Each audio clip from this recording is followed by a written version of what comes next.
Hello everyone.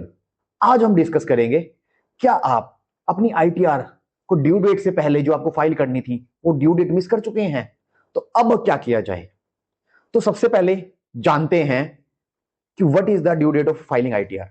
क्या आप जानते हैं? अगर आप कंपनी है, अगर आपका ऑडिट होना है नॉन कंपनी के केस में, एंड थर्ड अगर आप एक फर्म में पार्टनर है और उस फर्म का ऑडिट होना है, इन तीनों के केस में आपकी आईटीआर फाइलिंग की जो ड्यू डेट है वो 31 जुलाई नहीं, 31 अक्टूबर है।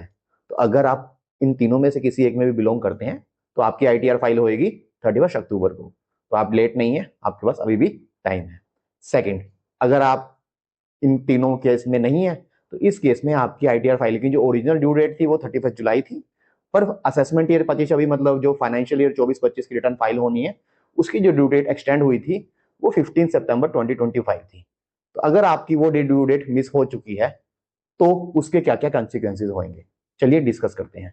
नंबर 1, सबसे पहले क्या रिटर्न फाइल करी जा सकती है? Yes, as per section 139(4) of the income tax act, belated return हम आईटीआर को 3 महीने पहले असेसमेंट ईयर कंप्लीट होगी, मींस 31 दिसंबर 2025 तक हम अगर कोई हमारी आईटीआर रह गई है, ड्यू डेट से लेट हो गई है, तो उसको फिल कर सकते हैं। तो इस केस में क्या किया जाए? तो सबसे पहले इसके कॉन्सिक्वेंसेज क्या रहेंगे। तो अगर आपकी आईटीआर में लॉस था तो आप उस लॉस को कैरी फॉरवर्ड नहीं कर पाएंगे, सिर्फ और सिर्फ हाउस प्रॉपर्टी का जो लॉस है वही कैरी फॉरवर्ड होगा।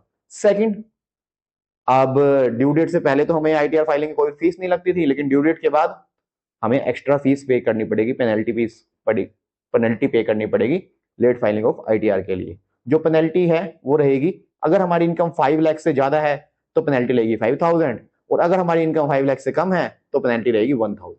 थर्ड, एक हमें अगर हमारा टैक्स पेबल आ रहा है जो हमने अभी तक पे नहीं किया है तो उस केस में 1% एक्स्ट्रा टैक्स पे करना पड़ेगा सेक्शन 234A के अंदर। सो ये तीन कॉन्सिक्वेंसेज मेजर हमारे रहने वाले हैं। तो हमेशा याद रखें कि आईटीआर अपनी ड्यू डेट पे फाइल करें, और अगर गलती से आपकी ड्यू डेट निकल चुकी है, आप बिजी थे, तो इससे पहले कि आप आईटीआर को परमानेंटली फाइल ना कर पाए, 31 दिसंबर से पहले पहले अपनी आईटीआर को फाइल करें। धन्यवाद।